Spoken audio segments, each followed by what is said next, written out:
What's up, golf fans, and welcome back to another Fairways and Dreams podcast. It's a two-man scramble every Tuesday. That's what we do, and we have a special guest on every Tuesday, and I want to make something very clear.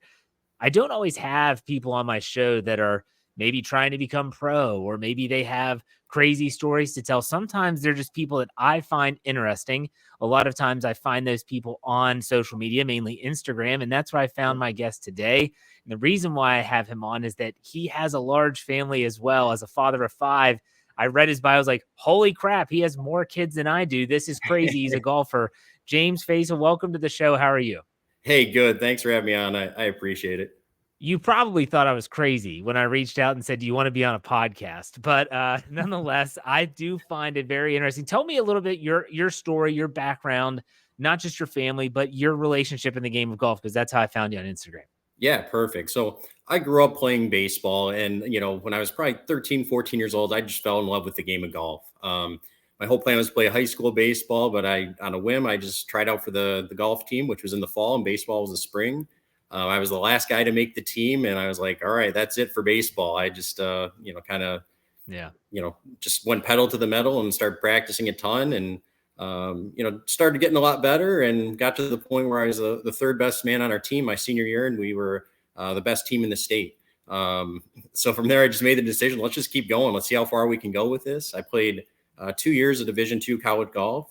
And, Nice. this is kind of where my journey kind of developed. At that point, our school, they decided to cut our program for funding reasons. So, being a young kid, immature, I was like, I can either transfer or I can stay here with my friends and hang out. And I went that route. Yeah. And just from that and getting married, I went to med school, career stuff, having a family. I quit golf for about 10, 12 years. Eventually it got to the point where I was like, my friends were still playing, and I was like, I got to get back in at some point. And I was at the level of, hey, you play and you're not having fun with it, because mentally I still thought I could play like I did in college, which wasn't the case when you take that much time off. So 2 years ago, I decided to dedicate myself to start practicing and playing again. Bought new clubs, got rid of the old sticks from the early 2000s, and technology changed quite a bit. Yeah. And started entering some tournaments, and got lessons, started practicing again. And part of the reason I started the Instagram was last fall. Once I was kind of making progress and getting more serious with things, my wife and I found out we were having triplets. Oh, So gosh. that's where yeah, exactly, that's where the family of seven comes into play. So we had four girls, and then we found out we were having triplets, which is two boys and a girl. And I was kind of at that crossroads again, like I was in college. I'm like, I can either quit and give it up, or I can get a little smarter about it and try and find a way to be efficient with my practice and still keep grinding. And that's kind of what I did. That's when I started the Instagram, just a way to hold myself accountable, document my progress, the good, the bad, and here we are. And Yeah. like you kind of mentioned with the family plays a role. I try to get my kids involved in it too, and it's been a fun journey, that's for sure. And I'm just glad I've been able to document some of it as well. Well, let me ask you a question before we dive into the family stuff. So you golfed in high school, so did I. Mhm. Was on a very competitive team. You golfed in college, I did not. I was approached by the coach, and I was like, this is where the question comes from. I when I was playing competitive golf, I put so much pressure on myself, I almost didn't enjoy the game anymore. It Yeah. became to the point like I can play in a tournament or two now, and I'm fine. But when it was day in and day out, and you're grinding, I didn't like the game as much when it was like that. And Sure. and I want to ask, how were you? How did you feel golfing in high school, golfing in college, with that pressure, with that? It's a Yeah. different game when that is weighing on your shoulders if I have to perform. It's an Right. individual sport, but it's also a team sport. What were your thoughts on that pressure? Yeah, at the time, I didn't really think about it. It was just that's what you did. You were grinding, trying to do the best, put up the best scores you could, and get back to work and just keep improving. But once it I kind of had that out of where they got rid of the team. I realized that I was doing exactly what you said. Like I didn't enjoy it as much as I Yeah. should have, and I think that just kind of gave me an out to say, hey, I'm not going to do this any longer, and gave me a break. But in some sense, that was good for me, because now coming back to it, I trying to focus on enjoying the game along with trying to improve and get better. So I think I'm in a lot better spot now than I was back then, even though I was a better player back then. I'm Do definitely enjoying you it more. do you still have the desire to play like competitive golf, like to play in some tournaments that are not four-man scrambles, but are actually, individual like pressure packed situations where you want to go out and perform well, do you still have that desire, or is that kind of waned and you just play for fun? No, I definitely have that desire. And that was part of the, not playing golf. That was part of the itch that I wasn't scratching. I've always been a very competitive person. Yeah. And, now I'm just like, let's get back into it. And I kind of created a format for myself of like, hey, with my handicap here to here, I'm going to do this type of tournament. And once I get to say if I get to a 4 handicap, I have a new like tier of tournaments that I'll allow myself to enter into. So that way I'm slowly increasing the pressure instead of just going to the top events like I used to play and, finishing close to the bottom. So I'm trying to find events that I have similar level of competition. And then once I start doing well there, slowly improve. So I'm hoping that minimizes some of the pressure aspect and, keeps me still enjoying it and being able to, have that competitive edge. That's a great way of thinking about it with the looking at your handicap and having those events, which we all know wherever you live, it doesn't matter. There are the high level events and then there's Right. the lower tier. It's a great approach. One more question before we dive into the family stuff. Sure. You talked about how you felt like you wanted to quit the game. And I think we've all been there. Golf is a frustrating sport. There are times where you go out there and you ask yourself when you finish 9 or 18, doesn't matter. Have I ever played this game before? I just went out there. My swing felt awful. Like I couldn't do anything right. Couldn't putt, couldn't get off the tee, whatever. But you said you wanted to quit the game. And I got to be honest, like I felt like I didn't enjoy it as much, but I never really felt like I ever wanted to quit it. What was it that both made you want to say, like, I might be just done with this freaking sport, and eventually they got you back into it? Yeah. So for me, it's the drive to get better. I'm somebody, when I do something, I go 100% all in on it. And, when we found out we were having 3 kids at one time, I play out the thing. I'm like, okay, wait a second. Like, sleep's going to be a huge factor. Timing, like, how am I going to ever be able to put in the time that I want to get the results that I want to and enjoy it? Like, I'm not going to be able to do that 100% like I used to. And that's where the podcast, or excuse me, the Instagram idea came from. I'm like, well, there's other guys in my similar situation that don't have the time, but they want to get better. So if I can, try and find a way to be more efficient with my practice and do it in small blocks and practice around the house, just find any way I can to improve and make progress, then maybe I can, inspire somebody else to do the same thing and say, hey, look, if this guy can do it with 7 kids and 3 babies, then there's no reason why I can't do it if you want to do it. Absolutely. I love that. So let's talk about your family a little bit. You said you had how many, you had 4 kids prior to the triplets, correct? Correct. Yep. All daughters? Yep. Okay. And so what are the age ranges, just out of curiosity? So they're 10, 8, 3, and 6. Okay. And then the triplets are 8 months old now. Okay. And how many of your kids are getting into golf, if any at all? Yeah. So my older 2, I guess mainly my older 2. So they did the drive, chip, and putt last year. Nice. So that was kind of their exposure into, a fun event, but still a competition. So we practiced and worked quite a bit on that. And I know you mentioned in one of your previous podcasts, it's kind of that fine line of I want them to be interested in the game without forcing them to be interested. So I think, they look at it as a way to do an activity with me, and, we try to make it fun or get ice cream after, whatever it is. So it's just good quality time with them. And then if, they become interested and they want to be more competitive, that's great. If not, it's still a lifelong thing that we can do together.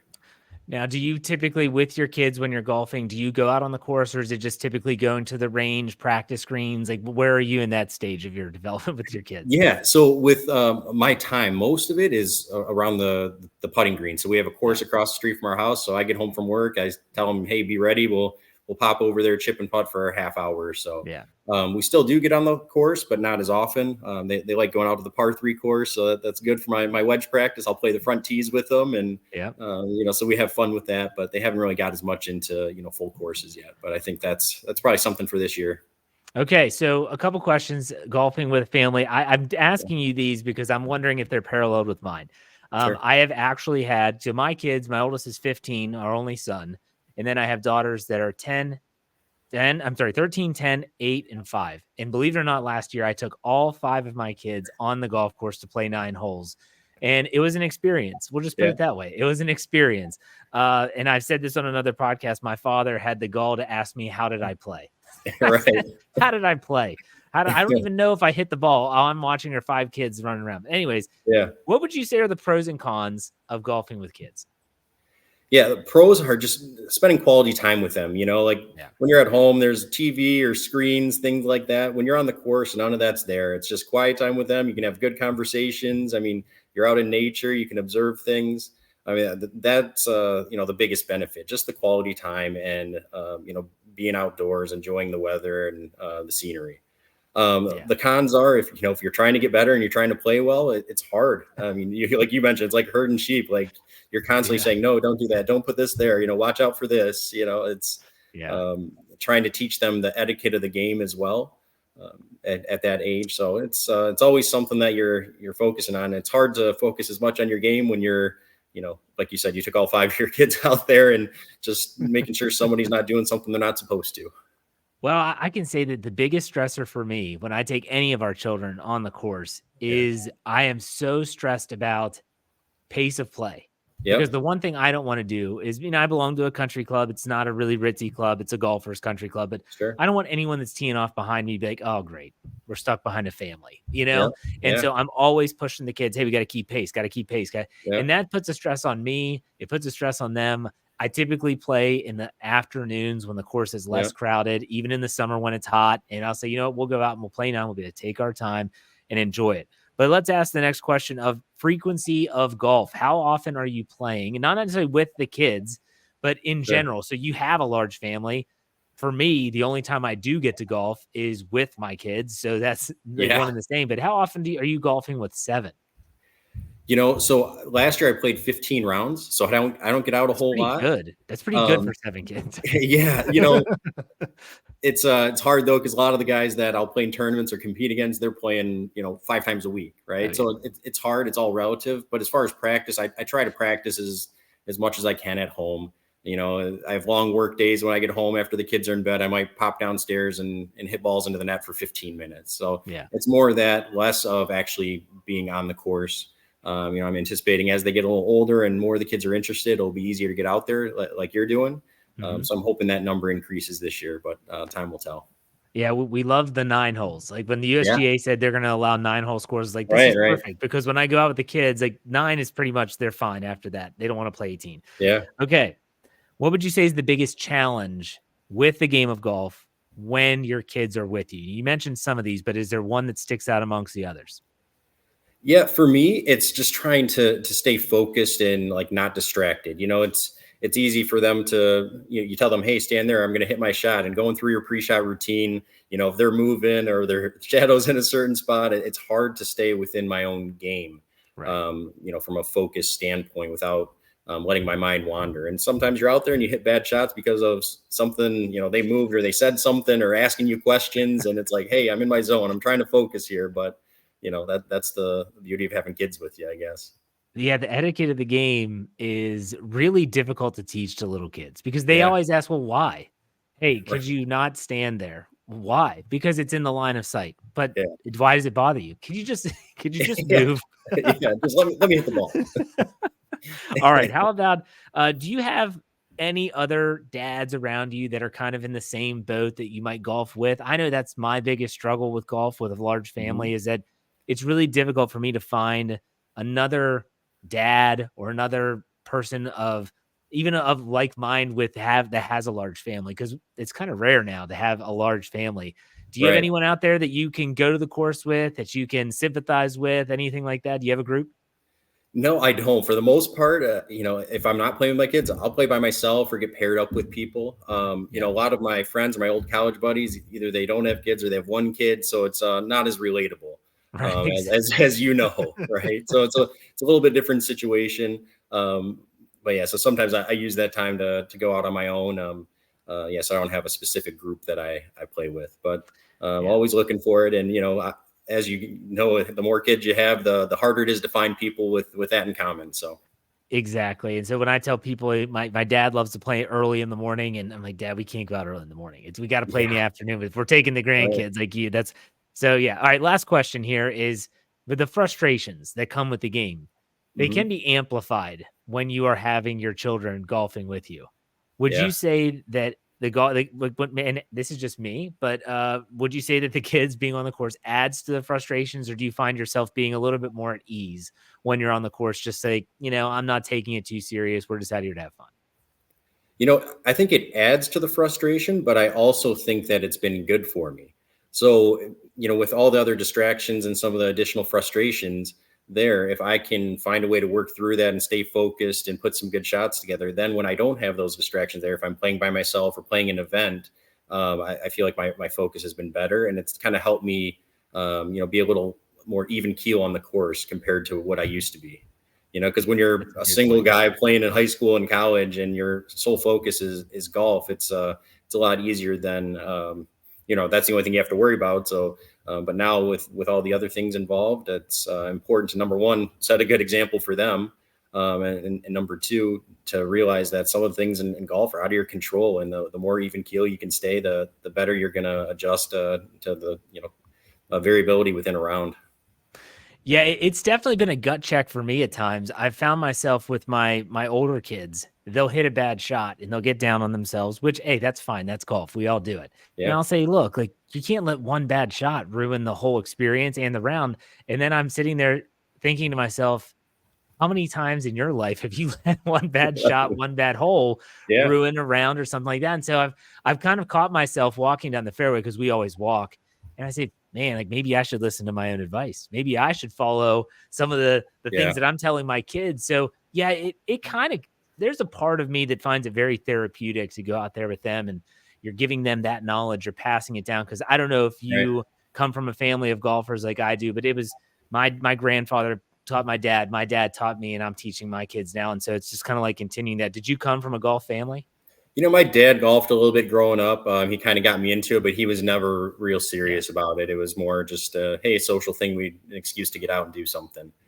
So I didn't really come from a serious family. I was kind of the first person to get real, aggressive with trying to get better and to compete and try to improve. And we'll see if any of that translates to my kids. But like I said earlier, I just want them to enjoy the game, and it's an activity for us to do. Gives us an excuse to get Yeah. out and have something in common to always do for, lifelong. It's not just a Yeah. temporary thing.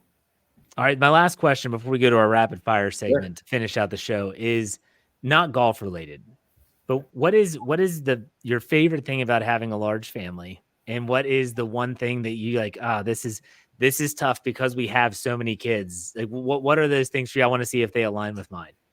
Yeah, I mean, the big thing is like with having, or the benefits is you always have somebody you can do something with. It's fun watching them interact with one another. It's almost like you have a mini party all the time at your house, right? There's always something going on, some activity, plenty of things to do or to say, and they all have their own little personality, so they have different things that they like doing with you. Yeah. So I think that's the big benefit. Downside is, like, when you have that many kids, it's difficult to travel and do some of the things that you may have wanted to do when you were younger. But with time, that'll change, and things will get a little bit easier. But right now, that's kind of on the back burner as far as us, with the young ones. So For sure, and that's something with me. We have like again, you have 7, I have 5, but they always have someone to play with. Like, there's yeah, never a I'm bored, I have no one to play with. You got a bunch of brother, you have a brother and a bunch of sisters. Go play, do something, figure it out. right, yeah, That's a huge advantage. And this, things are expensive as hell now. And so yeah, when you are multiplying, like, let's go out to dinner. I mean, most families, if it's a family of 4, let's go out, we'll have a nice little dinner. We'll do this once a week. yeah. Nope, we're not doing that once a week. Yeah, you're It absolutely is. right. And I mean, Yeah. and that ties into golf. I know you've talked about that a lot, just the cost of golf. Oh yeah. And that kind of directs what we're able to do. I mean, going to the putting green, and chipping, putting, and practicing that way, it's free. Whereas getting out on the golf, you're taking the whole family. It's a big outing. Do they Gets charge costly. you for the kids at your course? Depends where I go, but most time, yeah, it's a Wow. lower rate, but yeah, That sucks. See, our country club is really great with the kids, and they see them as potential future members. So they're like, right. I think it's until they turn 16, they can play for free. As That's long as they're with incredible. as Yeah, long as they're with a member. right. So even when I took all 5 kids, I only had to pay for myself, and it's a discounted rate anyway. So yeah, that's lousy though, because you would think that people would want young kids to play as long Yeah, as they're with a paying adult. It's going to be the future of the game, but I get it. So yeah, all right, are you ready for the rapid fire segment? I know you've listened to some of my shows. I'm pretty yeah, sure you're familiar with this sequence of yeah. question and answers. So, you ready? Let's do it. All right. I always ask this question to start off: ride or walk? If you had to choose, what are you choosing? I had to choose, walking. A lot of times now it's been riding, but I'm hoping to change that going forward. Just as the kids get out there more with me. Obviously, you can only fit so many kids in one cart. So if we start walking, it'll be easier for us to get out there more often. In the summer months, my kids say, "Can't we take a car?" I was like, "What are you gonna do? Ride on the roof? Like I have 4 of you. I can't have you all out there." So we're walking. Right, exactly. What's your thoughts on music on the golf course? Yay or nay? Depends on the event. If I'm doing something more serious, then no. But if it's Okay. out with friends, I'm not opposed to it at all. It doesn't bother me. A lot of times I practice, I'll have headphones and music in anyway. Yeah. But if I'm in the zone of a competition, it's a no. Okay. What's your favorite PGA pro of all time? Easy, Tiger Woods. I mean, that I was just right in that wheelhouse growing up, and Yeah. I remember watching the '97 Masters with my dad, and just kind of followed them all along since, and just trying to get to pro events and see him. I mean, that's just that's a no brainer for me. All right. If you have a miss on the golf course, is it a slice or a hook? Hook. It's an easy one. Well, as long as it's always the same thing, it's an easier fix than if it's going both ways. Exactly. All right. What is the worst rule in golf, in your opinion? Um, I don't really like the divot in the fairway. I know that's a very popular one. Getting penalized to it, but some of that's part of the rolls and bounces of the game as well. Yeah. But if there's one thing, that's the one that kind of irks me the most. Yeah. I mean, I saw someone on social media questioning Wyndham Clark's 54 hole, or no, his course record at Pebble Beach 60 because it Yeah, was lift clean in place. It's like, right. are you serious? The guy shot 60. I don't care if he was rolling the ball wherever he was. He shot 60. That's incredible. Exactly. All right. So you said you got new clubs. What's in the bag now? Yeah. So about 2 years ago, I went and got the whole bag fitted, everything new. I got a Cobra driver. I have Titleist 3-wood and hybrid. I have Mizuno irons. I have Nice. the Titleist wedges. And then I kept my old faithful putter in the bag. It's an old Ben Hogan Bettinardi putter. Nice. I got fitted for new putters, and I just hit that thing better than anything else. So the guy's like, I can't sell you anything when you're hitting this one better. So If it I isn't stuck with broke, it. if it isn't Yeah, broken, don't fix it. you got it. What is your golf ball of choice? So I used to play a Snell golf ball, and I really like that. But the model that I like, they discontinued it. So now I switched back to a Pro V1. Okay. What is the best part of your game? Driver, wedge, iron play, or putting? I would say driving. I'm fortunate to be able to hit the ball a decent distance. So when the driver's clicking, then that's when I have my best rounds. Okay. Very good. If you have the opportunity to do either one of these shots, which one are you doing? A flop shot or a bump and run? Bump and run. I just feel like it's a lot easier to control. And, the earlier you get on the ball on the ground and rolling faster, the better you're going to be and more controlled. Great advice. Out of all the majors, what's your favorite? The Masters. It's one of those things, being in a cold weather state. I feel like the Masters kind of kicks off the year, gets you into golf mode. And, it's just that perfect time, you watch it and then you're like, hey, the weather's nice. I want to get outside and play. So Yeah, you get something hear going. a tradition unlike any other, and you're thinking, I think spring is sprung. You're in Michigan, right? Is that Yeah, where you correct. are? So Yep. you don't get to golf for a while. It's probably pretty cold up there for a while. Yeah. So, I mean, November through I'd say middle of March is it's a no-go unless you get a few nice days. So, Yeah. Okay. Do you have a favorite tournament on the PGA Tour that's not a major? I really like the Torrey Pines event. Mhm. I've been fortunate to play there a couple times. So when you Oh, watch nice. when you watch it on TV, you're like, okay, I was here, I did this, or it just brings back different memories. You watch the tournament a little bit differently than I do other ones where I haven't played. So you've played Torrey Pines more than once? Yeah. So my wife and I, we went out there. We were going to run a half marathon in San Diego, but that was COVID, so it got canceled. So we were fortunate to get a tee time at Torrey Pines the last day the course was open before the U.S. Open. Oh, wow. So we actually played Torrey Pines the first time in basically U.S. Open conditions. So the rough was insane. It was actually the rough was longer than the U.S. Open because they grow it high and then cut it down even. So we were playing in if you're out of the fairway, it's like 5-inch rough. You're just grabbing Oh a my wedge gosh. and hacking it back. It was ridiculous. What did you shoot? Shot 95. That's fine. Hey, you're breaking 100 with those conditions. And does your wife golf? Yeah, so my wife was she's a college basketball player, so she's pretty Mhm. athletic at baseline. So I've been able to get her into it. So with the babies recently, she hasn't played with me, but Yeah. she does get out there and she hits it pretty Cool. good for somebody who only plays occasionally. There you go. My wife wants nothing to do with the game, and I'm fine with that. All right. Next question. Let's go to, will Tiger Woods ever win again? He will. You know, he's Okay. one of those guys that he's just going to find a way to get it done. You know, he's still got his hands, like he always says, even though the rest of the body's maybe not where it used to be. He's going to find a way to, you know, keep the ball in play, you know, manage the course appropriately. And he's going to have one of those weeks where it all clicks and he gets a win. Yeah. Where or when that'll be, I don't know, but I'm pretty confident it'll happen.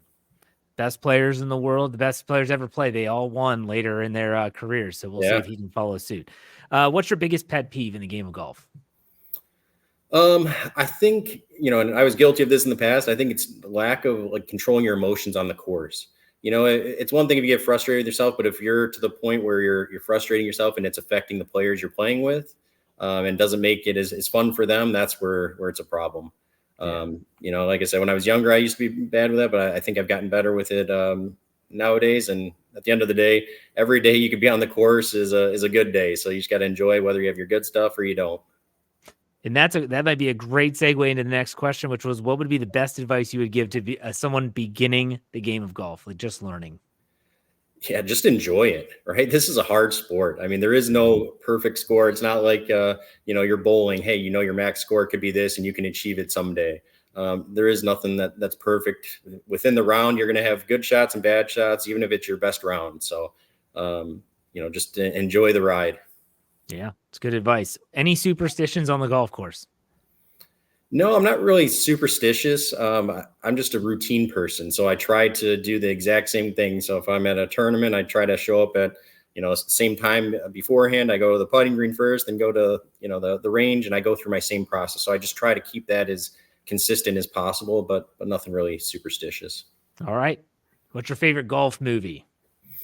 Um, I would have to go with Happy Gilmore. That's just that was my high school and college. Like that's something we just played nonstop. It was something we enjoyed. Rest in peace, Carl Weathers, by the way, Yeah, Chubbs no Peterson, who kidding. just passed away Yeah. recently. What's your thoughts on the current state of golf apparel? Because it's funky, man. It's like they're going back to the late 80s and 90s in terms of these flashy colors and designs. Yeah. People are wearing joggers, hoodies on the golf course. What's your thought on all that? Yeah, I'm more of a traditional kind of guy. Give me Yeah. khakis and a normal polo, and we'll call it a day. I'm not into any of that, you know, more abnormal attire. Yeah, I get that. What's your favorite team format? You know, in the fall, I played. This is the first time I did this. I played in a like a modified alternate shot format, and it was really fun. It was like you know, you both hit.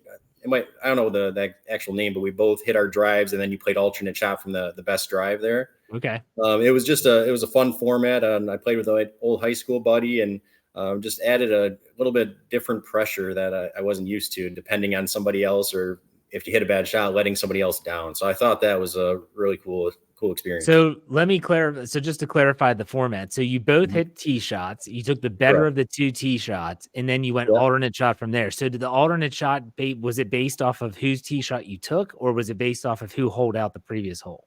No, whose tee shot you took. So if Okay. the two of us teed off, you know, you're in the fairway, I'm in the rough. We're going to take your ball, Jeff. Then I hit your ball from the Okay. fairway.